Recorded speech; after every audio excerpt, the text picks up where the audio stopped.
আলাইকুম ওয়া রাহমাতুল্লাহ। আমি গত পরশুদিনে আমি একটা ভিডিও ছাড়ছিলাম আমার একটা ছাগল আছে বলে। আজকে আবার আরেকটা ভিডিও করতেছি। আমার ছাগলের সন্ধান কোনো পাইছি না।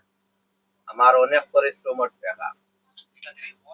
আর ছাগলটা খেয়ে নিছে বা সে নিয়াজই থাকে, এগুলো ক্ষেত্রে করিয়া যদি থাকে, নষ্ট করিয়া যদি থাকে, তাহলে আমারে জানানোর দরকার। আমি টাকা পয়সা ক্ষতিপূরণ দেওয়া নাইলে আমি আনবো। আমার খুব মায়ার ছাগল এটা। আমি অনেক টাকা দিয়ে কিনছি, আমার অনেক পরিশ্রমের টাকা এটা। আর হইল কি আরেকটা কথা হইলাম, মনে করো বিয়ালে আর যদি মনে করো কুত্তা খাইতো তাইলে তো মনে করো এটার সন্ধান মিললো না। আজ 4 দিন হয়ে গেল গিয়া, গত 1 তারিখে আসছে আমার ছাগলটা। আজকে 4 দিন হয়ে গেছে গিয়া, কোনো খোঁজখবর নাই, পাইছি না। আর কেউ যদি পাইয়া থাকো তাহলে একটু অ্যাড্রেস হইল গিয়া আমার ইরানি বাজার, আমার বাড়ি ইরানি বাজারের লগে আমার বাড়ি।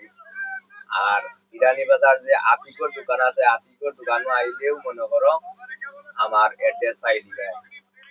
আর কেউ যদি খবর দিতে পারো, আশা করি আপনারা লাগিয়া 500 টাকা এই তোমার অফার আছে। শেয়ার করে দিলাইলে মনে করো সবের হাতে হাতে গেলে মনে করো ইনশাআল্লাহ আমার ছাগলটা পাইলাইতে পারে।